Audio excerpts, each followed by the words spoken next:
এক ভাই প্রশ্ন করেছেন, শাওয়াল মাসের ৬টি সিয়াম রাখতে তো আল্লাহ নির্দেশ প্রদান করেননি, তাহলে আমরা কেন রাখব? মূলত আল্লাহ সুবহানাহু ওয়া তাআলা যে ইবাদত বন্দিগি করার জন্য বা যে বিষয়গুলোর ব্যাপারে আপনাকে আমাকে নির্দেশনা দান করেছেন সেগুলো পালন করা আপনার আমার জন্য ফরজ।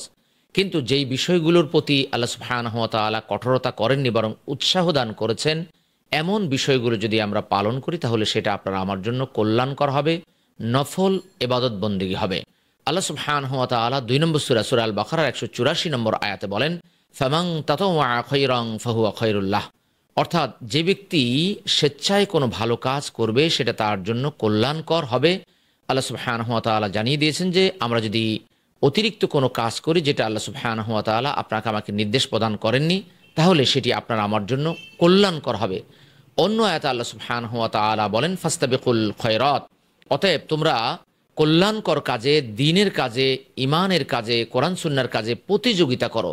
সূরা আল বাকারা ২ নম্বর সূরা ১৪৮ ও ৫ নম্বর সূরার ৪৮ নম্বর আয়াত। যদি আমরা দ্বীনের কাজে প্রতিযোগিতা করতে চাই তাহলে অবশ্যই আপনাকে আমাকে ছোট বড় নফল ফরজ সব ধরনের ইবাদত বন্দেগী করতে হবে। যদি আমরা নফল ইবাদতগুলো না করি তাহলে আমরা পিছিয়ে পড়ব। কেননা আল্লাহ সুবহানাহু ওয়া তাআলা ১৭ নম্বর সূরার ৭৯ নম্বর আয়াতে রাসূলুল্লাহ সাল্লাল্লাহু আলাইহি ওয়াসাল্লামকে বলেন, ফাতাহাজ্জাত বিহি নাফিলাতাল লাক। অর্থাৎ তোমার জন্য এই তাহাজ্জুদ অতিরিক্ত তথা নফল। নবী সাল্লাল্লাহু আলাইহি ওয়াসাল্লাম এই নফলকেও তিনি নিয়মিত আদায় করতেন। অতএব শাওয়ালের যে ৬টি সিয়াম এটি নবী সাল্লাল্লাহু আলাইহি ওয়াসাল্লাম রাখতেন। তিনি বলেন, মান সামা রমাদানা সুম্মা আতবাআহু সিত্তাম মিন শাওয়াল কানা কাসিয়ামিদ দাহর। যে ব্যক্তি রমাদানের সিয়াম পালন করলো এরপরে শাওয়াল মাসের ৬টি সিয়াম রাখলো, সে যেন সারা বছরই সিয়াম রাখলো। সহিহ মুসলিম হাদিস নাম্বার ১১৬৪। অর্থাৎ নবী সাল্লাল্লাহু আলাইহি ওয়াসাল্লাম বোঝাতে চেয়েছেন যে কেউ যদি কোনো ভালো কাজ করে এটা তার জন্য ১০ গুণ কল্যাণ বয়ে আনবে। ৩০ এবং ৬ ৩৬, আমরা যদি ১০ দিয়ে গুণ করি তাহলে ৩৬০টি হয়।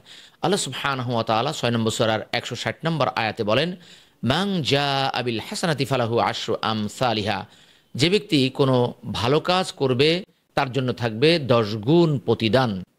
আর নবী সাল্লাল্লাহু আলাইহি ওয়াসাল্লাম যেহেতু তিনি এই সিয়াম রেখেছেন, রাখার জন্য উৎসাহিত করেছেন, সেহেতু আমরা যদি এটা রাখি তাহলে নবী সাল্লাল্লাহু আলাইহি ওয়াসাল্লামের আদর্শ গ্রহণের কারণে অবশ্যই আমরা প্রতিদান লাভ করব।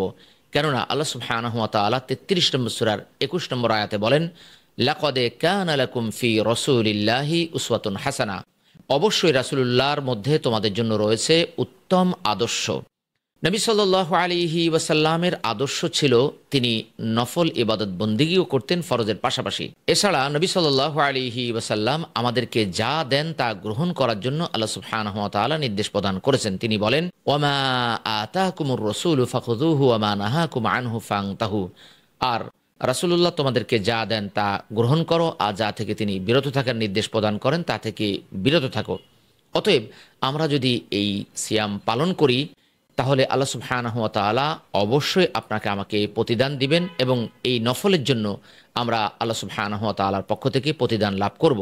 অতএব কোরআনে নেই এই কথাটি কখনোই বলা যাবে না। আল্লাহ সুবহানাহু ওয়া তাআলা বিভিন্নভাবে কোরআনে বিভিন্ন বিষয় বর্ণনা করেছেন। আমরা যদি সবগুলো বিষয় একটু ধীর স্থিরতার সাথে, আন্তরিকতার সাথে দেখি তাহলে অনেক বিষয়ই আমরা কোরআনুল কারিমে খুঁজে পাবো।